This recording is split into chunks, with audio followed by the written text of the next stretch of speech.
শিক্ষা নাই, 46 বছর উচ্চ শিক্ষা বুঝেন, ডিপ্লোমা করার সব জাতিতে উচ্চ শিক্ষা আছে, আমাদের উচ্চ শিক্ষা বঞ্চিত করে রাখছে। এটা কত বড় বৈষম্য, সবচেয়ে বড় বৈষম্য।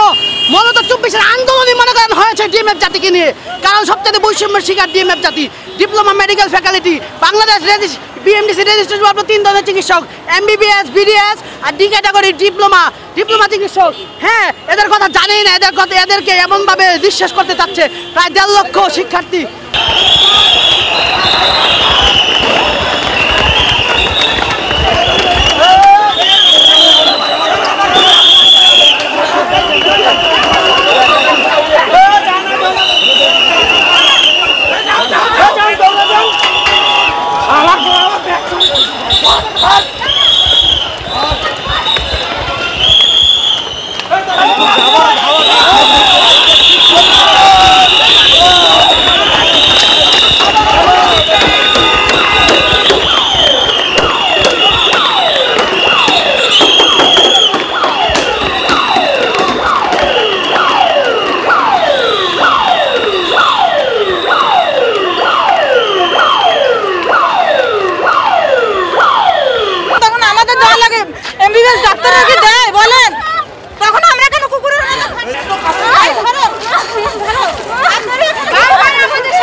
আমরা তার প্রয়োজনে 25-এ নতুন ইতিহাস করব। আমার মেয়েটা বাইরে মাটিতে ধরে লাড়লে আমার মেয়েটা ভুলে যায়, আমার মেয়েটা মরবে।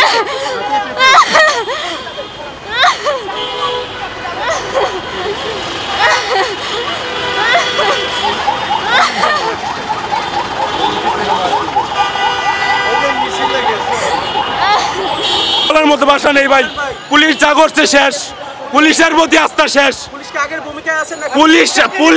ভূমিকায়, পুলিশ কখনোই নাই।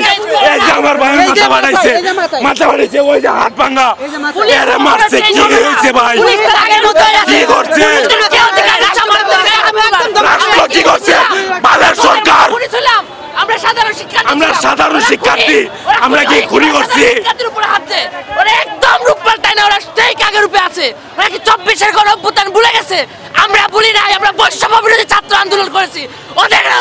ওদের চিল্লা বিচ্ছিন্ন করে দিব, দেখবেন আমরা এখানেই থাকবো। পুলিশ আমাদের ছাত্রের উপরে কিভাবে হাত তুলে 5ই আগস্টের পর কিভাবে আমরা বৈষম্যের শিকার হই, শান্তিপূর্ণ আমরা দীর্ঘক্ষণ অবস্থান করছি, কিন্তু আমরা সচিবালয়ের দিকে আমাদের সিনিয়র সমন্বয়করা সচিবালয়ে গেছে, তাদের সাথে কথাবার্তা বলতে আমরা আসছি, এদিকে শান্তিপূর্ণভাবে মিছিল নিয়ে আসছি, কিন্তু পুলিশের এই লাঠিচার্জ, আমার ভাইয়েরা আমার বোনেরা গুলি করছে, পুলিশ সাউন্ড গ্রেনেড মারছে।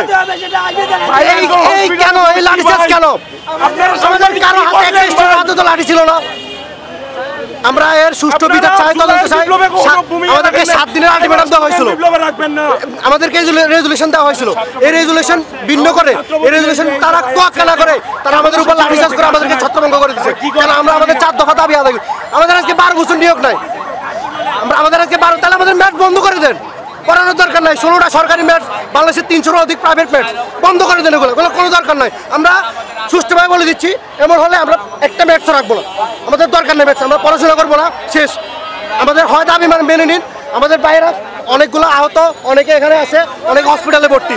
আমরা সুষ্ঠু বিচার চাই, আপনারা আপনাদের মিডিয়ার মাধ্যমে এটা। আমার অপরাধ, আমি উচ্চশিক্ষা চাইছি, আমার অপরাধ আমি নিয়োগ চাইছি, আমার অপরাধ আমি আমার স্বতন্ত্র ভোট চাইছি, আমার অপরাধ আমি আমার শিক্ষার মান উন্নয়ন চাইছি।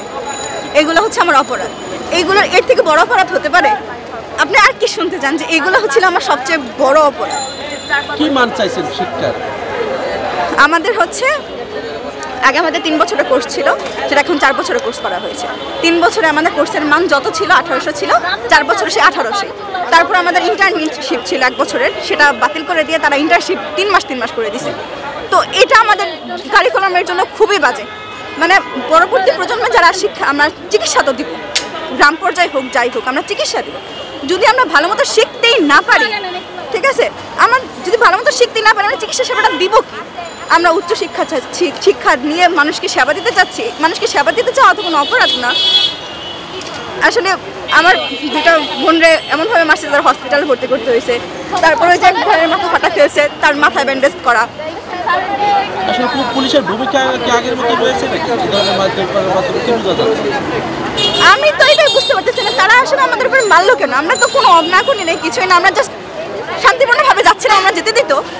এখানে আমাদের অন্যায় কি আর তারা কেন আমাদের উপরে মারলো? এটার প্রশ্ন উত্তরটা আমি তাদের কাছে চাইবো, তাই না? যে আমাদের মারার কারণ কি? আমাদের মারার কারণ তাদের জবাবদিহি দেওয়া উচিত না? দাবিটা আসলে যৌক্তিক আছে? অবশ্যই আমাদের দাবি যৌক্তিক। আপনারা তো আমাদের 4টা দাবি, যৌক্তিক দাবি হবে না কেন? 17 বছর ধরে যদি একটা পোস্টার নিয়োগ না হয় তাহলে আমাদের শিক্ষার মানে কি? আমরা যারা করতেছি, ম্যাথস পড়াশোনা করতেছি, তাদের হচ্ছে সিএমও পদে নিয়োগ হয়। তো সেখানে 17 বছর ধরে কোনো নিয়োগ হচ্ছে না। তো সেখানে যদি আমরা নিয়োগ চাই, নিয়োগ চাওয়াটা কি ভুল? আর আমরা হচ্ছে উচ্চশিক্ষা চাচ্ছি। আমরা ম্যাথস পড়ার পর সেখানে আর কোনো উচ্চশিক্ষা নেই। আমাদের যে মেডিকেল বিষয়গুলো আছে, যেমন মেডিসিন, সার্জারি, গাইনোকোলজি, তারপর হচ্ছে কমিউনিটি প্যারামেডিক, এগুলোর মধ্যে তো আমরা একটু উচ্চশিক্ষা চাচ্ছি। উচ্চশিক্ষা চাওয়াটা তো কোনো অপরাধ না। আমরা ভালোভাবে শিক্ষিত হব, তাহলেই না ভালোভাবে দেশ আমরা গড়তে পারবো। যদি উচ্চশিক্ষায় না থাকে আমরা দেশ গড়বো কীভাবে?